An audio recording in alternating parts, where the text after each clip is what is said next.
Immanuel Kant is generally regarded as the greatest of the modern philosophers. Though he lived through the 7 Years' War and the French Revolution, he never interrupted his teaching of philosophy at Königsberg in East Prussia.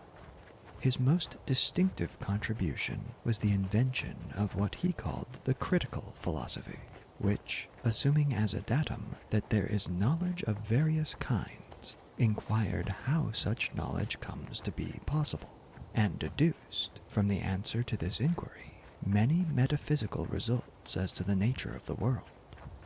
Whether these results were valid may well be doubted, but Kant undoubtedly deserves credit for 2 things. First, for having perceived that we have a priori knowledge which is not purely analytic, i.e., such that the opposite would be self-contradictory. And secondly, for having made evident the philosophical importance of the theory of knowledge. Before the time of Kant, it was generally held that whatever knowledge was a priori must be analytic. What this word means will be best illustrated by examples.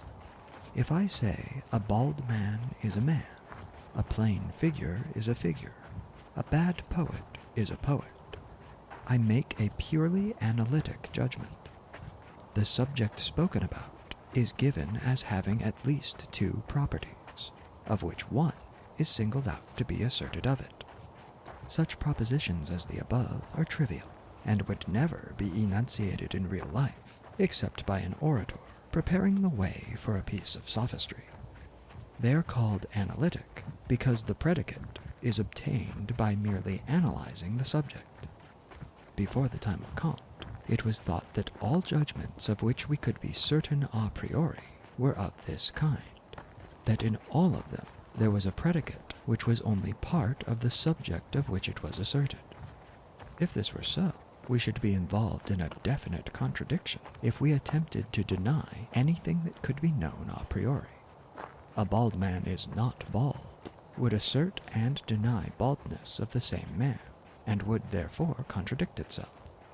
Thus, according to the philosophers before Kant, the law of contradiction, which asserts that nothing can at the same time have and not have a certain property, sufficed to establish the truth of all a priori knowledge. Hume, 1711–76, who preceded Kant, accepting the usual view as to what makes knowledge a priori, discovered that in many cases which had previously been supposed analytic, and notably in the case of cause and effect, the connection was really synthetic. Before Hume, rationalists at least had supposed that the effect could be logically deduced from the cause, if only we had sufficient knowledge. Hume argued, correctly as would now be generally admitted, that this could not be done. Hence he inferred the far more doubtful proposition that nothing could be known a priori about the connection of cause and effect. Kant, who had been educated in the rationalist tradition, was much perturbed by Hume's skepticism and endeavored to find an answer to it. He perceived that not only the connection of cause and effect, but all the propositions of arithmetic and geometry are synthetic, i.e., not analytic. In all these propositions, no analysis of the subject will reveal the predicate. His stock instance was the proposition 7 + 5 = 12. He pointed out, quite truly, that 7 and 5 have to be put together to give 12. The idea of 12 is not contained in them, nor even in the idea of adding them together. Thus, he was led to the conclusion that all pure mathematics, though a priori, is synthetic, and this conclusion raised a new problem of which he endeavored to find the solution. The question which Kant put at the beginning of his philosophy, namely, how is pure mathematics possible, is an interesting and difficult one, to which every philosophy which is not purely skeptical must find some answer. The answer of the pure empiricists, that our mathematical knowledge is derived by induction from particular instances, we have already seen to be inadequate for 2 reasons. First, that the validity of the inductive principle itself cannot be proved by induction.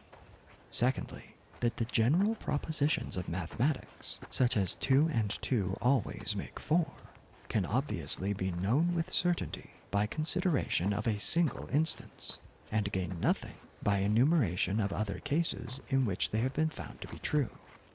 Thus, our knowledge of the general propositions of mathematics, and the same applies to logic, must be accounted for otherwise than our merely probable knowledge of empirical generalizations, such as all men are mortal.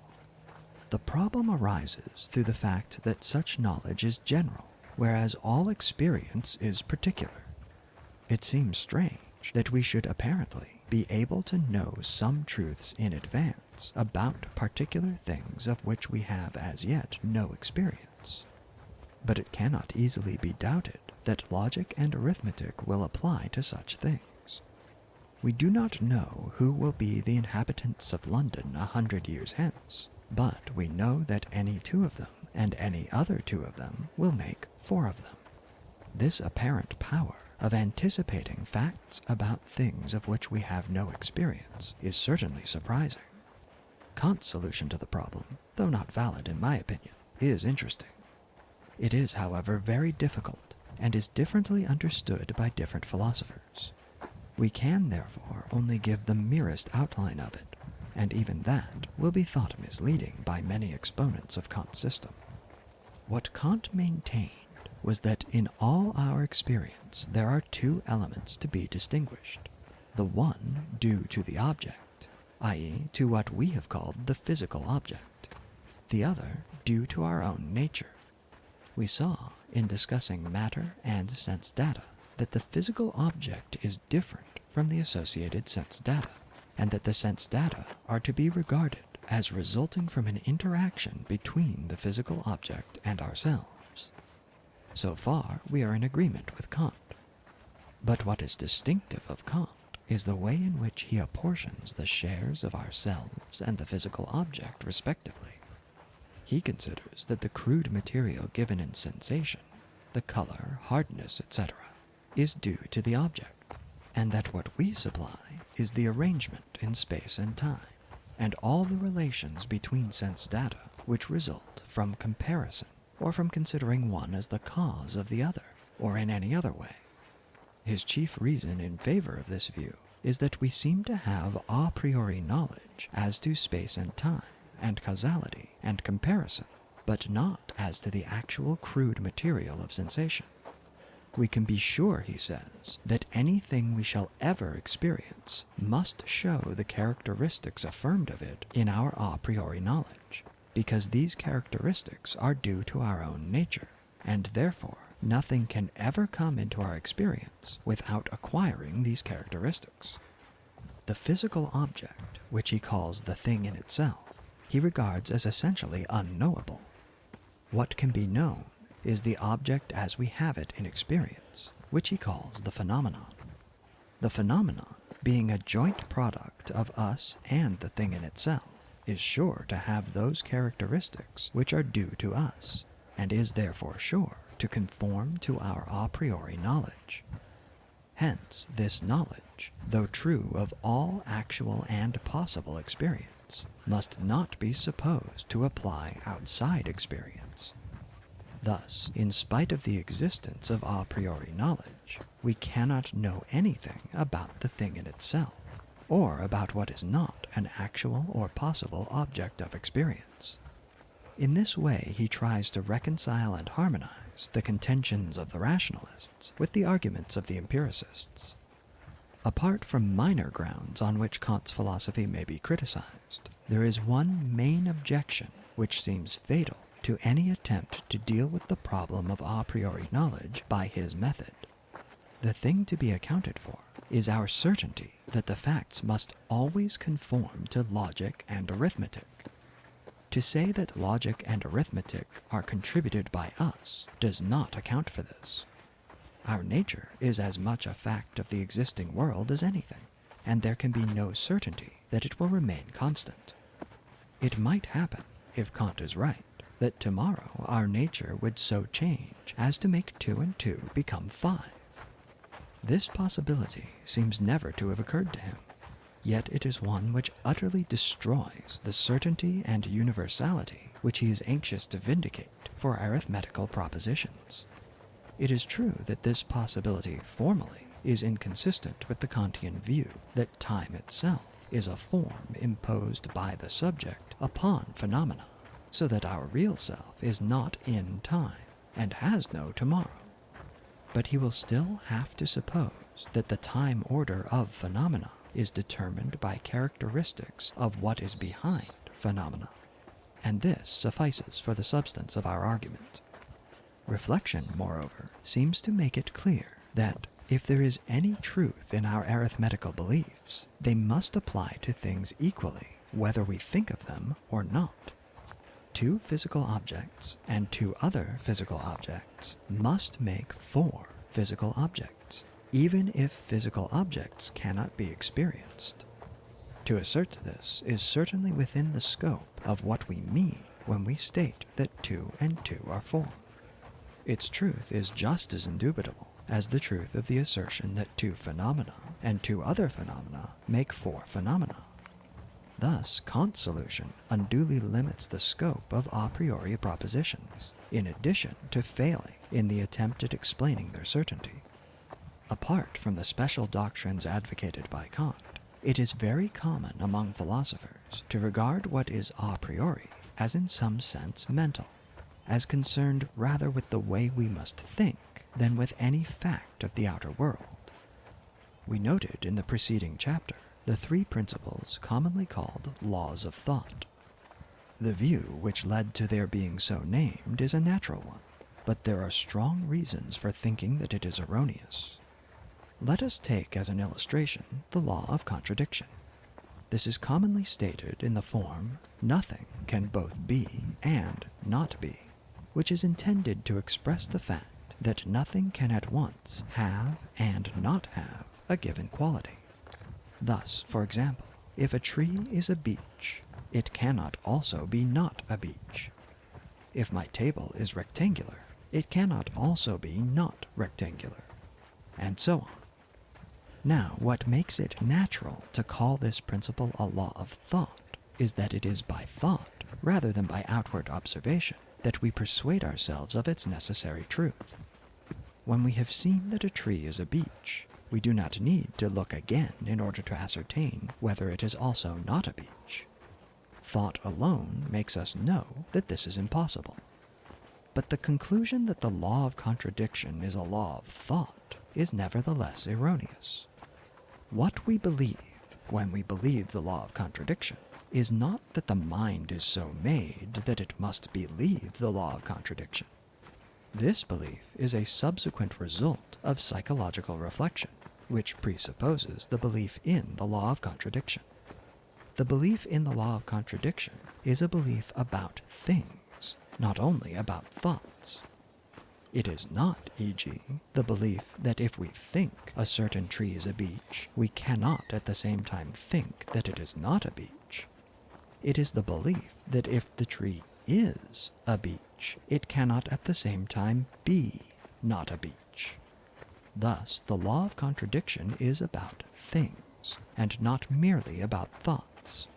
And although belief in the law of contradiction is a thought, the law of contradiction itself is not a thought, but a fact concerning the things in the world. If this, which we believe when we believe the law of contradiction, were not true of the things in the world, the fact that we were compelled to think it true would not save the law of contradiction from being false. And this shows that the law is not a law of thought. A similar argument applies to any other a priori judgment. When we judge that 2 and 2 are 4, we are not making a judgment about our thoughts, but about all actual or possible couples. The fact that our minds are so constituted as to believe that 2 and 2 are 4, though it is true, is emphatically not what we assert when we assert that 2 and 2 are 4. And no fact about the constitution of our minds could make it true that 2 and 2 are 4. Thus, our a priori knowledge, if it is not erroneous, is not merely knowledge about the constitution of our minds, but is applicable to whatever the world may contain, both what is mental and what is non-mental. The fact seems to be that all our a priori knowledge is concerned with entities which do not, properly speaking, exist either in the mental or in the physical world. These entities are such as can be named by parts of speech which are not substantives. They are such entities as qualities and relations. Suppose, for instance, that I am in my room. I exist, and my room exists. But does in exist? Yet obviously the word in has a meaning. It denotes a relation which holds between me and my room. This relation is something, although we cannot say that it exists in the same sense in which I and my room exist. The relation in is something we can think about and understand, for if we could not understand it, we could not understand the sentence, I am in my room. Many philosophers following Kant have maintained that relations are the work of the mind, that things in themselves have no relations, but that the mind brings them together in one act of thought, and thus produces the relations which it judges them to have. This view, however, seems open to objections similar to those which we urged before against Kant. It seems plain that it is not thought which produces the truth of the proposition, I am in my room. It may be true that an earwig is in my room, even if neither I, nor the earwig, nor anyone else is aware of this truth. For this truth concerns only the earwig and the room, and does not depend upon anything else. Thus, relations, as we shall see more fully in the next chapter, must be placed in a world which is neither mental nor physical. This world is of great importance to philosophy, and in particular to the problems of a priori knowledge. In the next chapter, we shall proceed to develop its nature and its bearing upon the questions with which we have been dealing. Thank you so much for watching, folks. If you enjoyed this video, please hit the thumbs up button and consider subscribing for more videos like this one every Wednesday.